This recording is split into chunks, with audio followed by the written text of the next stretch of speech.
All right, a lot to discuss with Kentucky Republican Senator Rand Paul, who joins us right now. This vote, this green vote that's going on, a test vote.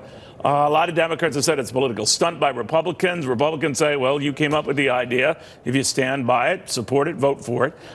So a lot of them, we're told the Democrats are going to vote present on this. But it is a test of strength there, and a lot of people say politics on both sides. Senator Rand Paul, how would you vote on this? Well, you know, I'm not for socialism. I'm also not for ending an era in which we can drive cars or fly on airplanes. I'm not for regulating cows out of existence. So there's a lot of absurdities here that the left has gone farther and farther to the left with this climate change alarmism. I think that they need to be called out for the crazy things they're asking for. And if people want to give up cars, airplanes, cows, you know, if all of that's going to happen and we're going to spend about $50–60 trillion on it, people need to know that this is the lunacy that's coming from the left. So for those Democrats who presumably vote present with marching orders from Chuck Schumer, what do you think of that? Well, you know, they're going to say, oh, this is not what we're really for. And yet we put their own words before them. So they're going to get a chance to vote on it. But it gives us a chance to discuss really kind of the craziness of what they're advocating. This is something that would shut down the whole modern economy of the U.S. And it is so naive and also dangerous that there does need to be discussion about it. Nothing will happen because of this vote other than to draw attention to it. But if they're really for this and all the leading Democrat candidates are coming, you know, forward, and this is the new litmus test, you got to be for the Green New Deal. The American public needs to know it's going to cost somewhere between $50 and $90 trillion, and that it would bankrupt the country, but it would also shut down whole industries. Think of how many people work in the fossil fuel oil industry. I mean, hundreds of thousands of people. You know, think of how it would be with no airplanes. Think of how it would be if we regulate how much you can drive your car. So this is a very extreme proposal, and they need to come forward and defend it. The president, if I could switch gears, Senator, says he's been completely exonerated on the Mueller probe. Do you agree? Absolutely. And I think this is a good day for America if we're going to get beyond all this. I think it was a partisan witch hunt from the beginning. The president has been exonerated. The Democrats and some in the left-wing media that promoted this, I think they need to apologize to the country, and they need to try to be more objective in the reporting and not create some kind of narrative that somehow President Trump is a Russian spy, which was ridiculous, but also insulting.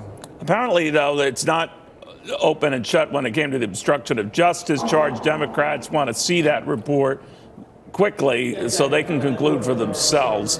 Attorney General Barr has said, you know, one way or the other, no, there was nothing conclusive on that front. And if he was wrong on that, then Mueller certainly would have corrected him. But what do you think about that? I think that you can't obstruct justice when there wasn't a crime. How do you cover up for a crime that didn't occur?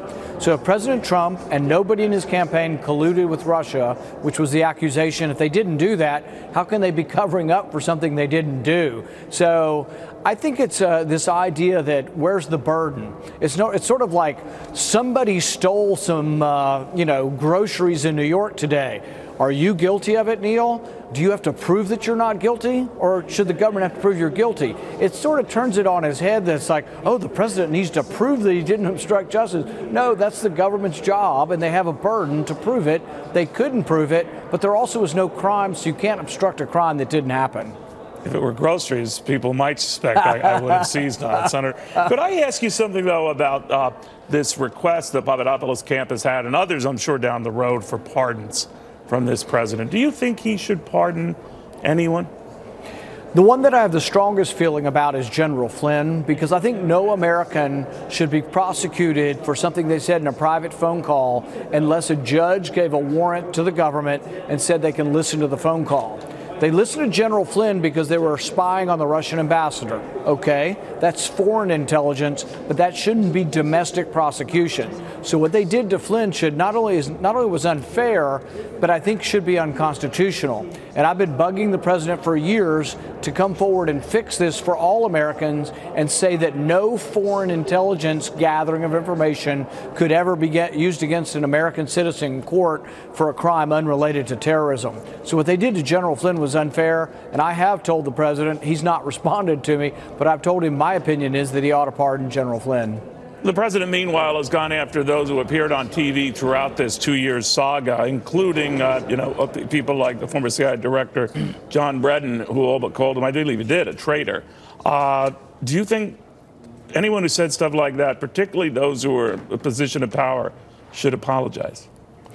You know, I think with people like John Brennan and James Clapper, who are known to have lied in their official capacity, that their partisanship is really unbecoming, and what they've done and said about the president is unbecoming. So I can understand the president's anger towards them.